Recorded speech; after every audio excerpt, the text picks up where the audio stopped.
আমরা দীর্ঘ সময় আপনারা সবাই জানেন যে আমরা একটা ফেস্টিভালের মধ্যে ছিলাম। তো ফেস্টিভালের মধ্যে ছিলাম তার মানে হলো আমাদের এখানে মুক্ত সাংবাদিকতা বা গণমাধ্যম এবং ফেস্টিভাল দুইটা তো একসাথে এক্সিস্ট করতে পারে না।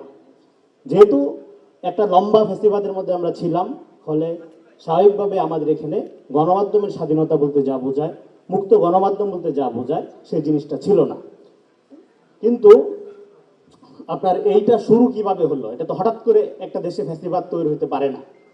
এটা শুরুটা অন্তত শেখ হাসিনার পর্বের শুরুটা হয়েছিল আপনার সেই কুখ্যাত 111-এর মধ্য দিয়ে। এবং আপনারা জানেন যে বিশেষ গোয়েন্দা বাহিনীর সরবরাহকৃত সংবাদগুলো কোনো কোনো গণমাধ্যম, যেগুলোকে আমরা তথাকথিত মূলধারার গণমাধ্যম বলি, তারা ছাপতে বাধ্য হয়েছিল। এর মধ্যে বিরল ব্যতিক্রম বাদে, এখানে আমি কবির ভাইকে, নুরুল কবিরকে দেখতে পাচ্ছি, নিউজ সম্পাদক। তো বিরল ব্যতিক্রম বাদে এই ধারার বাইরে থাকা যায়নি।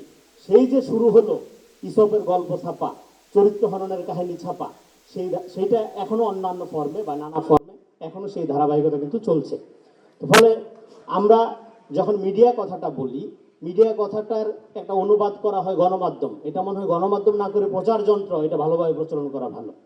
গণমাধ্যম হওয়ার জন্য গণস্বার্থের প্রতি যে অঙ্গীকার গণমাধ্যমগুলো দেখানোর কথা, এবং সেই অঙ্গীকার দেখানোর সময় সবচেয়ে উৎকৃষ্ট সময় হলো দুঃসময়, যখন ফ্যাসিবাদ বা স্বৈরাচার চেপে বসে।